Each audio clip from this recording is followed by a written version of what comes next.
Assalamualaikum warahmatullahi wabarakatuh. Perkenalkan, saya Aslamia dari Universitas Ahmad Dahlan, Program Studi Magister Pendidikan Matematika, Fakultas Keguruan dan Ilmu Pendidikan itu ya di Universitas Ahmad Dahlan. Nah, jadi di sini saya akan mempresentasikan tesis saya ya yang berjudul Pengembangan Multimedia Pembelajaran Matematika Berbasis Android untuk meningkatkan kemampuan berpikir kritis siswa.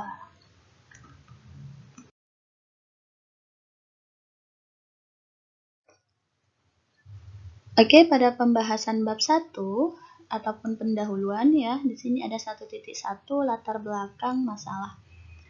Matematika merupakan dasar bagi ilmu-ilmu lain seperti fisika, kimia, biologi, maupun matematika itu sendiri.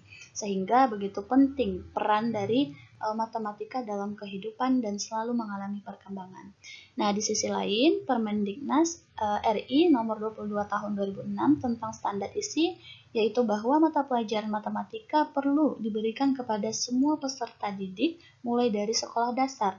Nah, tujuannya untuk apa? Ya, untuk membekali peserta didik dengan kemampuan berpikir logis, analitis, sistematis, kritis, dan juga kreatif, serta kemampuan bekerja sama.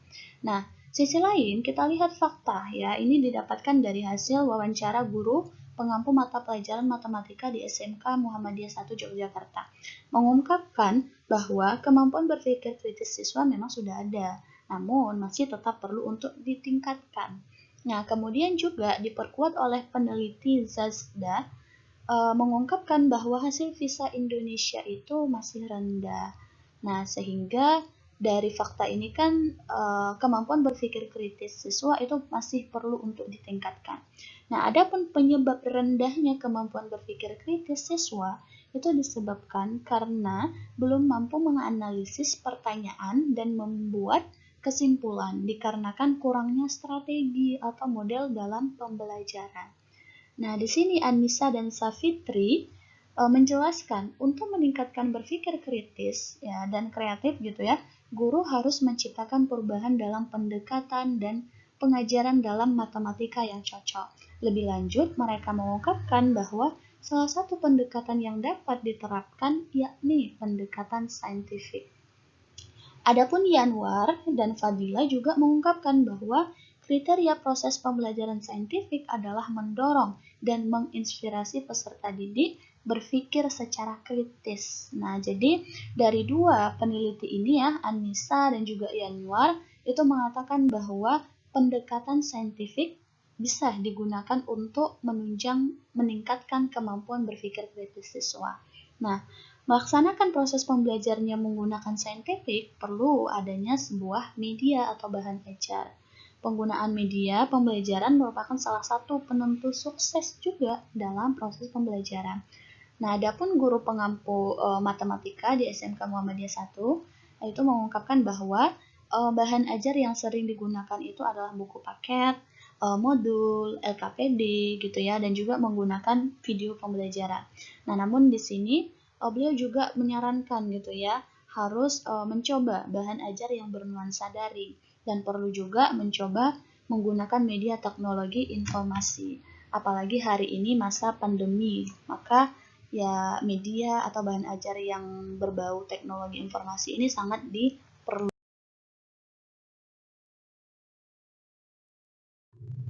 Identifikasi masalah. Di sini ada 3. Yang pertama, siswa masih kurang tertarik dan merasa bosan dengan proses pembelajaran yang berlangsung. Kedua, kemampuan berpikir kritis matematis siswa masih perlu ditingkatkan. Ketiga, multimedia berbasis Android untuk meningkatkan kemampuan berpikir kritis siswa belum tersedia.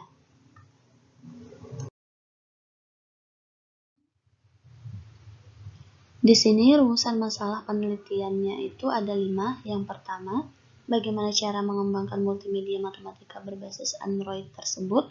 Yang kedua, bagaimana kepalitan multimedia itu tadi. Yang ketiga, bagaimana kepraktisan multimedianya. Yang keempat, bagaimana keefektifan multimedianya. Yang kelima, bagaimana capaian peningkatan kemampuan berpikir kritis siswa setelah siswa menggunakan multimedia yang sudah dibuat.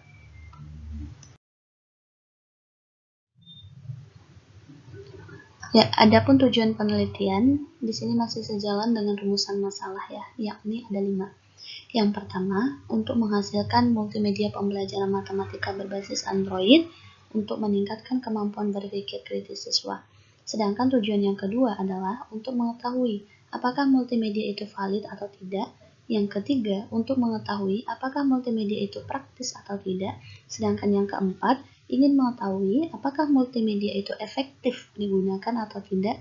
Nah, yang kelima, ingin mengetahui bagaimana capaian kemampuan berpikir kritis siswa setelah menggunakan multimedia yang telah dibuat.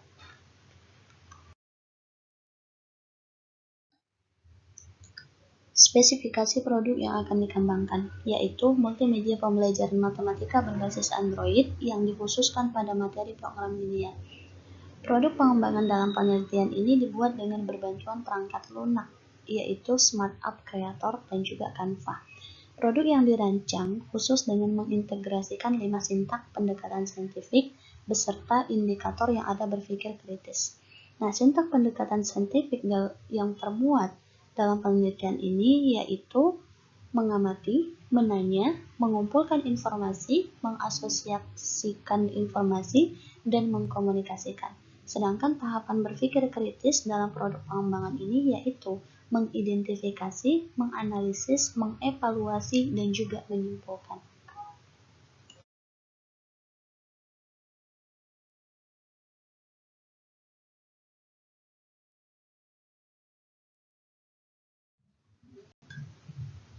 Ya, masuk kepada bab 2. Nah, di sini ada 2.1 terkait kajian teori. Nah, yang pertama, ini pembahasan tentang matematika. Pembelajaran matematika dapat diartikan sebagai proses interaktif siswa pada lingkungan belajar yang berkenaan dengan ilmu dasar dari ilmu pengetahuan, baik yang berbentuk abstrak, konsep maupun penggunaan formula. Nah, lalu yang kedua di sini ada terkait kemampuan berpikir kritis siswa adalah kekuatan berpikir yang harus dibangun pada siswa sehingga menjadi suatu watak atau kepribadian yang terpatri dalam kehidupan siswa untuk memecahkan segala persoalan hidupnya dengan cara mengidentifikasi setiap informasi yang diterimanya, lalu mampu untuk mengevaluasi dan kemudian menyimpulkan secara sistematis dan mampu mengemukakan pendapat dengan cara yang terorganisir. Nah, sementara tujuan dari berpikir kritis yakni membuat siswa mampu mengumpulkan dan menilai informasi yang relevan, menghasilkan kesimpulan, dan pemecahan masalah dengan alasan yang baik. Nah, yang ketiga, peneliti Palakin dan Pahino itu mengungkapkan bahwa pendekatan saintifik merupakan proses belajar mengajar yang didesain sedemikian rupa agar siswa secara aktif menemukan motif, hukum, atau prinsip melalui step by step, mengamati atau menemukan masalah, merincikan problem, mengajukan hipotesis, mengumpulkan bukti atau data, menarik hasil yang didapatkan, dan mengkomunikasikan konsep. Adapun tahapan dari pendekatan saintifik ya itu ada 5. Ini pendapat dari Palakin dan juga Pahino ini, yakni mengamati, menanya, mengumpulkan informasi, mengelola informasi, dan juga mengkomunikasikan. Nah, sedangkan yang keempat, multimedia pembelajaran yang dimaksud dalam penelitian ini adalah media pembelajaran yang memuat elemen-elemen yang ada pada multimedia, yaitu teks, grafik atau gambar ya, animasi, audio, dan juga video. Nah, adapun yang dimaksud dengan berbasis Android pada penelitian ini adalah berupa pengembangan media pembelajaran dengan memanfaatkan telepon seluler dengan membuat mobile learning yang diajukan untuk semua telepon seluler berplatform Android.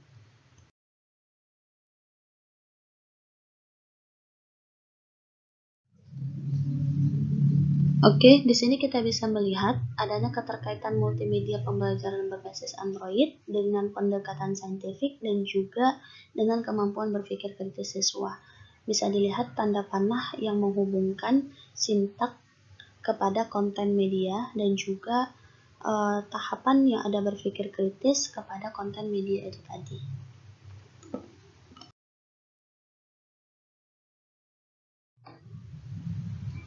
Nah, kerangka berpikir dalam penelitian ini, di sini ada 5 fakta. Yang pertama dari Permendiknas yang mengatakan bahwa pelajaran matematika itu sangat penting diberikan kepada peserta didik mulai dari sekolah dasar. Nah, tujuannya untuk membentuk kemampuan berpikir. Nah, di mana salah satunya di situ ada kemampuan berpikir kritis. Sedangkan fakta yang kedua, kriteria proses pembelajaran saintifik, yaitu mampu mendorong dan menginspirasi peserta didik berpikir secara kritis dan juga analisis dan lainnya. Nah, dalam arti di sini, pembelajaran saintifik itu akan mampu mendorong siswa dalam meningkatkan kemampuan berpikir kritis. Nah, sedangkan yang ketiga, dari guru pengampu mata pelajaran matematika di SMK Muhammadiyah Yogyakarta yang mengatakan bahwa berpikir kritis siswa masih perlu untuk ditingkatkan, walaupun tetap udah ada gitu ya, tapi masih perlu juga untuk ditingkatkan. Nah, di mana beliau juga mengungkapkan bahwa bahan ajar yang sering digunakan itu adalah berupa buku paket, LKPD, modul, atau juga adanya video pembelajaran. Nah, dan di sisi lain, beliau juga mengungkapkan bahwa perlunya untuk menggunakan media teknologi informasi, apalagi di zaman pandemi hari ini. Nah, di sisi lain, fakta yang keempat, seorang peneliti, yaitu Hikayat dan juga teman-temannya, mengungkapkan bahwa hasil visa Indonesia itu menunjukkan pada peringkat yang masih rendah, sehingga masih butuh banget untuk ditingkatkan lagi proses berpikirnya.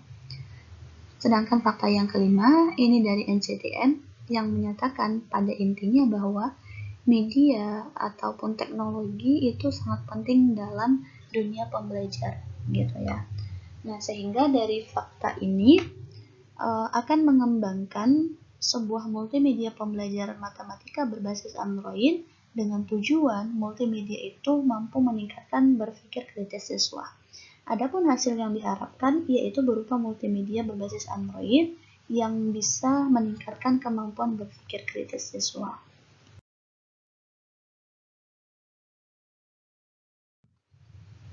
Oke, masuk kepada bab 3, yaitu tentang metode penelitian. Di sini ada 3.1, desain penelitian ya. Jenis penelitian dari penelitian ini yaitu penelitian pengembangan dengan produk pengembangan berupa multimedia pembelajaran matematika berbasis Android untuk meningkatkan kemampuan berpikir kritis siswa. Nah, sementara metode penelitiannya itu menggunakan metode kombinasi atau mixed methods. Nah, metode kombinasi ini dapat diartikan sebagai suatu metode penelitian yang memadukan dua metode, yakni metode kuantitatif dan juga metode kualitatif. Nah, adapun strategi penelitiannya itu menggunakan jenis sequential exponentiary. Nah, dengan desain mixed methods ya. Lalu bisa kita lihat ya ilustrasi dari strategi ini. Di sini ada gambar ya, bisa kita lihat gambar 3.1, kualitatif data collection, kemudian kualitatif data analysis, kuantitatif data collection, kuantitatif data analysis, dan interpretes on the entry analysis. Nah, jadi ini diambil dari teorinya Creswell gitu. Prosedur penelitian dalam pengembangan ini menggunakan dua prosedur ya. Yang pertama itu menggunakan desain pengembangan, yakni menggunakan ADDIE, yaitu analisis, development, design, implementation, dan juga evaluasi. Sedangkan prosedur yang kedua itu menggunakan desain eksperimen.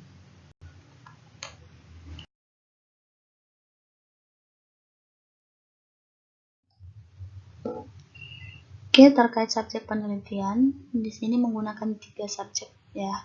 Yang pertama itu ada ahli materi, di mana akan diambil dari satu dosen dan kemudian guru pengampu dari sekolah, dari pengampu matematika. Kedua itu ada ahli media, dan yang ketiga itu ada siswa, di mana siswa ini berperan sebagai penilai kualitas kepraktisan dari multimedia dan juga bagaimana keefektifan produk yang akan dikembangkan.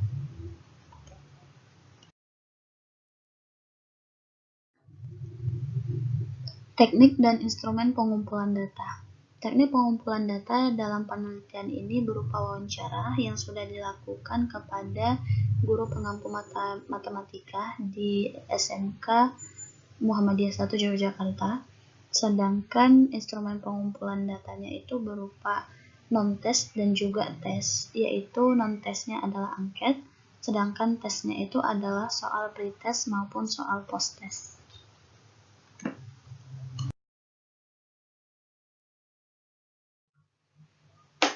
Nah, uji instrumennya menggunakan uji validitas. Uji validitas yang digunakan adalah validitas isi dan juga validitas konstruk. Instrumen tes dalam penelitian ini berupa soal pretest dan juga post-test yang digunakan untuk mengukur kemampuan berpikir kritis siswa. Instrumen tersebut akan divalidasi oleh ahli terkait kesesuaian tes isi dengan indikator pencapaian kompetensi yang dicapai. Sementara itu, instrumen non-tesnya dalam penelitian ini berupa angket ahli materi, angket ahli media, dan juga angket respons siswa. Setiap instrumen angket tersebut akan divalidasi dengan melihat kesesuaian butir-butir pertanyaan dengan kisi-kisi instrumen angket masing-masing.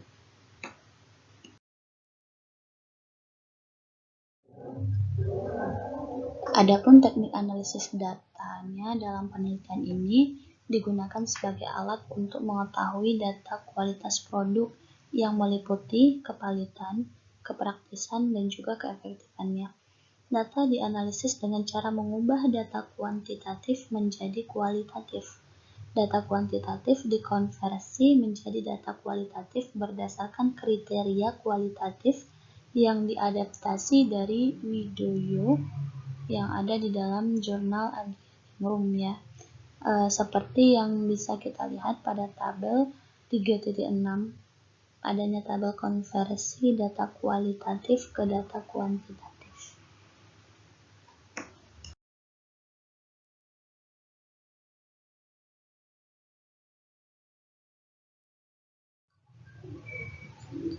Oke, untuk mengetahui apakah multimedia kita itu atau produk kita ya valid atau praktis ya, maka kita akan menjumlahkan gitu ya. Pertama-tama dijumlahkan dulu skor yang kita dapatkan dari ahli, kemudian juga dari siswa, kemudian kita hitung skor rata-ratanya menggunakan rumus yang udah tertera di sini. Lalu setelah kita masukkan ya, kita hitung rata-ratanya, kemudian kita lihat bagaimana kriteria penilaian dari hasil skor yang sudah didapatkan. Nah, dilihat kriterianya di mana kalau dia itu ahli materi, maka cocokkan ya kriteria penilaiannya yang ada pada tabel 3.7 gitu. Kemudian sedangkan ahli medianya yang ada tertera pada tabel 3.8 dan juga untuk data kepraktisan yaitu yang didapatkan dari siswa. Setelah dihitung rata-ratanya, kemudian dilihat kriterianya apakah memang mencapai nilai baik ya atau cukup baik gitu ya. Nah, atau malah tidak praktis ya atau di bawah kurang gitu ya, mencapai nilai kurang itu tadi.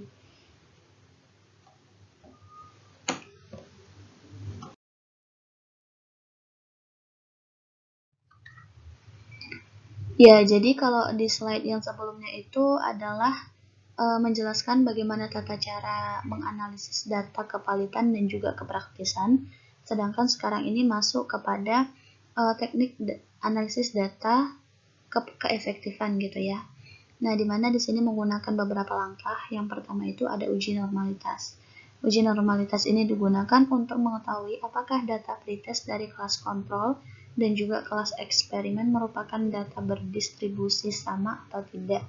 Ya, di mana pengujian uji normalitas ini tadi menggunakan uji Liliford yang diuraikan sebagai berikut. Nah, ada 3 tahapan.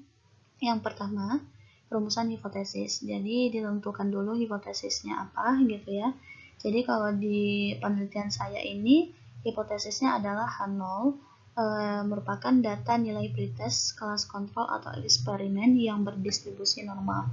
Sedangkan H1-nya adalah data nilai pretest, kelas kontrol atau eksperimen tidak berdistribusi normal. Nah, kemudian setelah itu kita menghitung menggunakan rumus uji Lilliefroth-nya. Kemudian menguji kriteria ujinya ya. Lalu masuk kepada kriteria ujinya.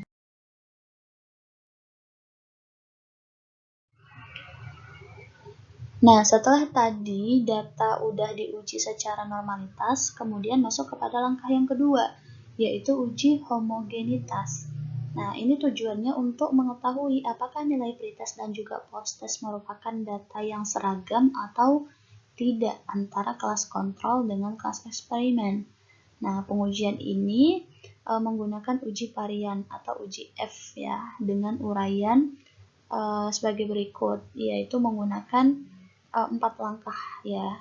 Yang pertama, tetap tadi tentukan dulu rumusan hipotesisnya.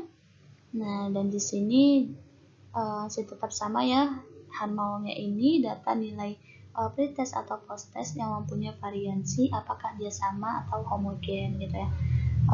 Atau kriteria yang sama gitu ya. H1-nya ini adalah data nilai pretest post-test yang mempunyai varian yang berbeda atau disebut tidak homogen. Nah, kemudian data itu akan dihitung menggunakan rumus varians atau standar deviasi. Lalu setelah itu digunakan rumus F hitung. Nah, dan terakhir itu adalah kriteria uji F-nya gitu ya.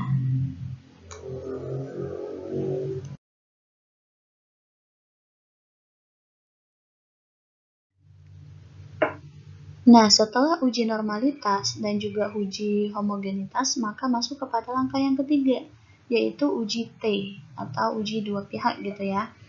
Nah, ini dilakukan untuk mengetahui ada atau tidaknya perbedaan kemampuan berpikir kritis antara siswa kelas kontrol dengan kelas eksperimen.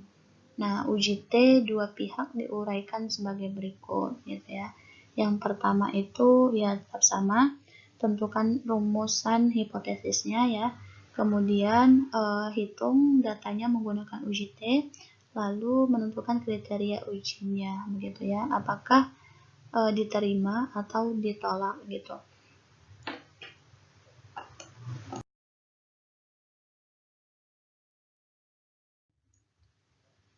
Kemudian langkah yang terakhir dalam teknik analisis data keefektifan ya, itu adalah uji Uman-Whitney ya, dimana ini dilakukan dengan tujuan untuk mengetahui kualitas efektifan produk dengan menggunakan data nilai post-test siswa, kelas kontrol, dan juga kelas eksperimen. Nah, langkah-langkah ujinya ini tadi menggunakan 2 langkah ya. Yang pertama, jelas yaitu menentukan hipotesisnya, di mana dalam penelitian saya hipotesisnya itu adalah H0, yaitu kemampuan akhir kelas eksperimen tidak lebih baik dari kemampuan akhir kelas kontrol. Sedangkan H1-nya itu adalah kemampuan akhir kelas eksperimen sama dengan kemampuan akhir kelas kontrol. Jadi, tujuan uji yang terakhir ini adalah untuk melihat apakah hasil akhirnya ini tadi dari kelas eksperimen maupun kelas kontrol sama atau tidak gitu ya.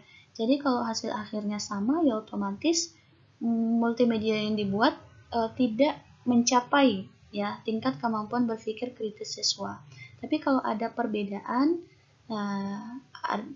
antara kelas kontrol dan juga kelas eksperimen, yang pastinya kelas eksperimennya itu harus lebih tinggi gitu ya. Nah, maka multimedia itu tadi ya berhasil gitu ya mencapai kemampuan berpikir kritis siswa. Nah, lalu setelah ditentukan rumusan hipotesisnya, maka dihitung ya menggunakan rumus uji Uman-Whitney ini tadi.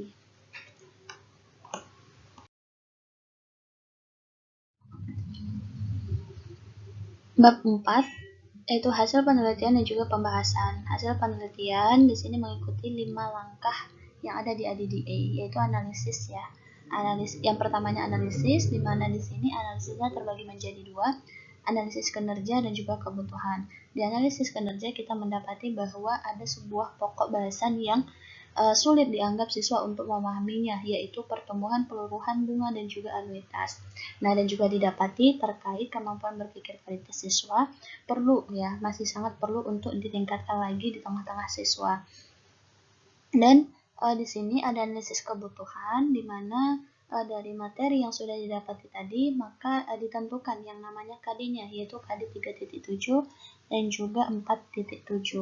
Nah, dan solusi alternatif solusi dari analisis kinerja dan juga kebutuhan ini kita dapati bahwa diberikan ya, yaitu pengembangan multimedia pembelajaran matematika berbasis Android dengan tujuan untuk meningkatkan berpikir kritis siswa.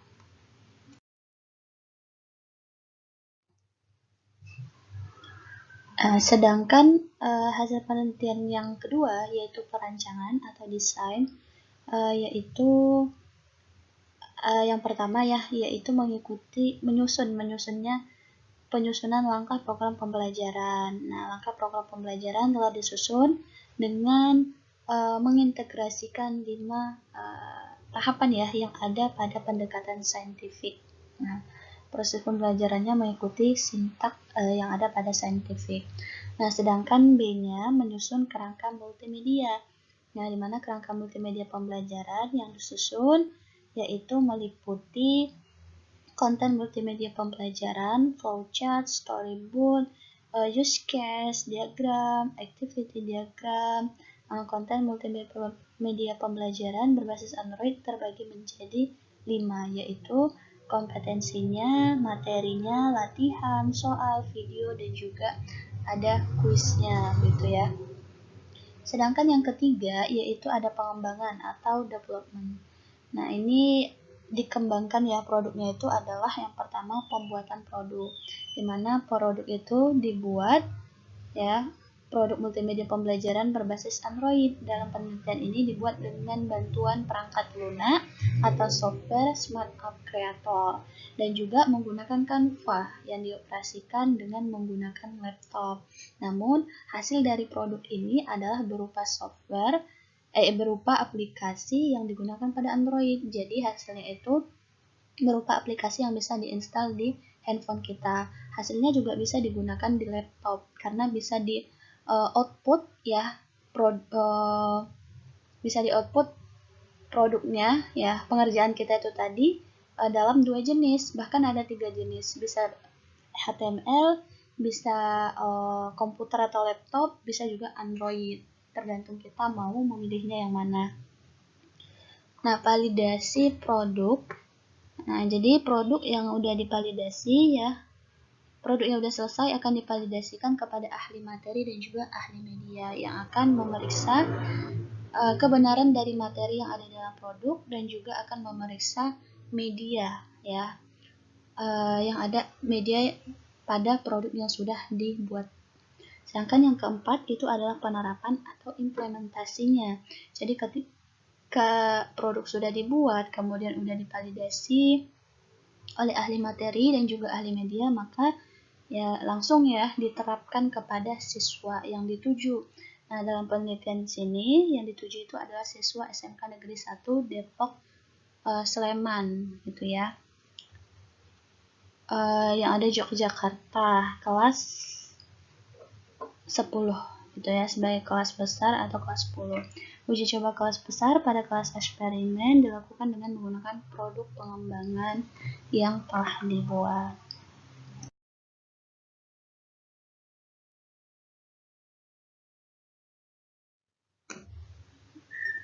Sedangkan yang kelima yaitu evaluasi atau evaluation, yaitu mengenai kevalidan produknya ya, dimana produk sudah tadi dipalidkan ke validator yaitu ahli materi dan juga ahli media dan sudah didapati rata-rata skornya yaitu 83 ya dari ahli materi 83, berarti dengan nilai A dengan kriteria sangat baik ya, dan sangat baik berarti ya valid dan layak digunakan.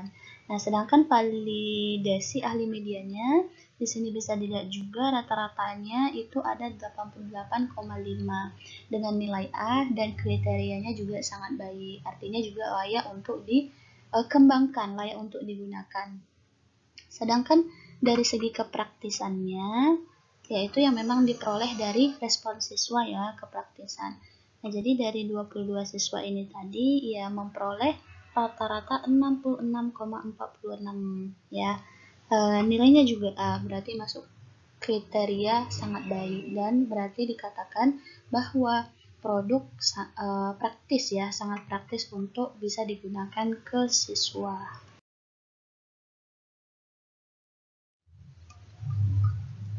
Nah, kemudian data keefektifannya. Jadi kalau sebelumnya tadi adalah data kepalitan dan juga kepraktisan, nah sekarang itu adalah data keefektifannya, di mana data efektif memang diperoleh dari soal ya pretest ataupun hasil dari pretest maupun posttest. Nah, di sini bisa dilihat bahwa pretest itu menggunakan 3 uji ya.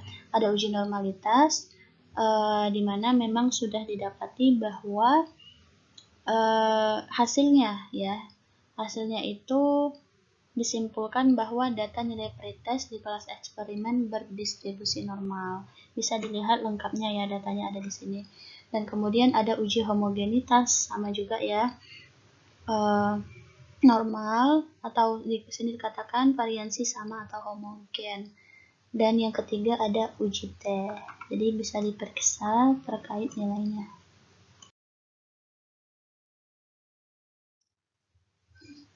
Ya, sedangkan post-testnya bisa dilihat uji normalitasnya dari kelas kontrol. Ya, dari kelas kontrol itu data nilai post-test kelas kontrol berdistribusi normal. Nah, sedangkan dari kelas eksperimen yaitu tidak berdistribusi normal. Kemudian ada uji homogenitas, juga didapati bahwa variansinya sama atau homogen. Nah, dan uji human with new juga didapati bahwa kemampuan akhir siswa kelas eksperimen lebih baik daripada kemampuan akhir siswa kelas kontrol. Berarti berhasil ya penelitian ini. Berhasil ya meningkatkan kemampuan berpikir kritis siswa.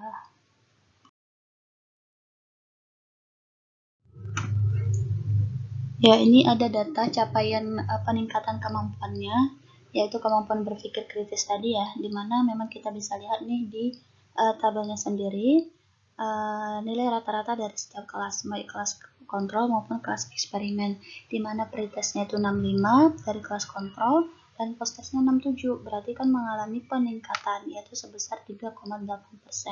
Sedangkan eksperimen, nah ini lumayan ya peningkatannya, yaitu 17,5%.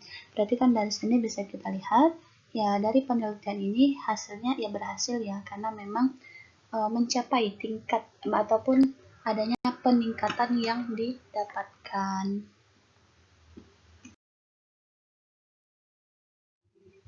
Nah, sekarang masuk kepada bab 4 bagian B, yaitu pembahasan.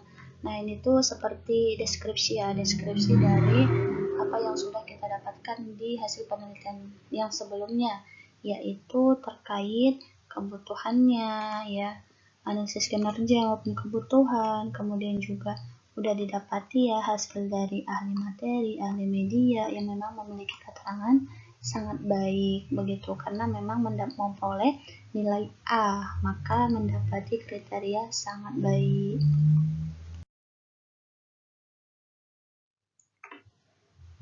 Di sini juga kita bisa lihat bagaimana uji normalitasnya ya, yang dimana H0-nya diterima begitu ya.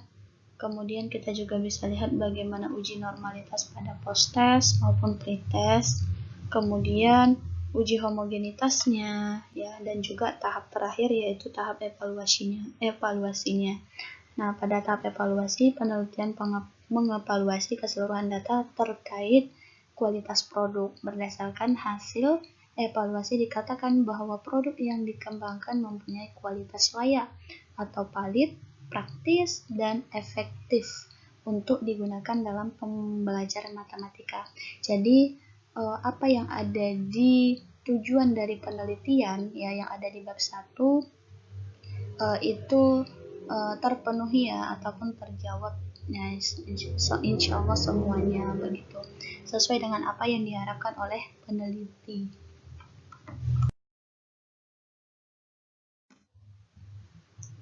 Nah, terkait kesimpulannya bisa dilihat di sini ya, semua sudah dicantumkan di sini, yaitu terkait bagaimana hasil dari ahli materi, ahli media, respon siswa, keefektifan juga, uji human with new, uji yang lainnya gitu ya, dan juga adanya peningkatan kemampuan berpikir kritis siswa.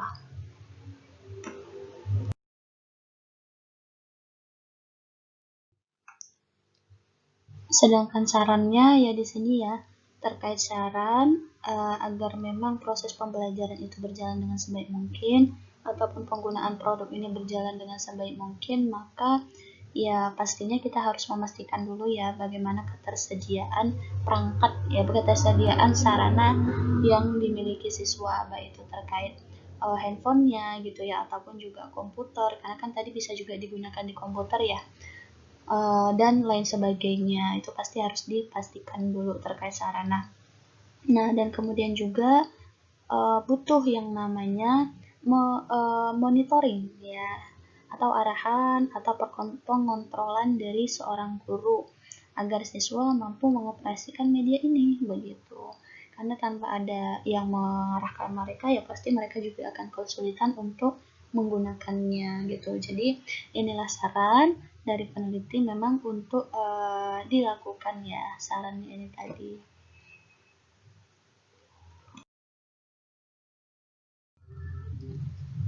Ya, mungkin sampai di sini terkait presentasi dari tesis saya ya, hasil dari penelitian ini tadi. Nah, semoga bermanfaat bagi semuanya dan terima kasih sudah memperhatikan ataupun membacanya gitu ya. Assalamualaikum warahmatullahi wabarakatuh.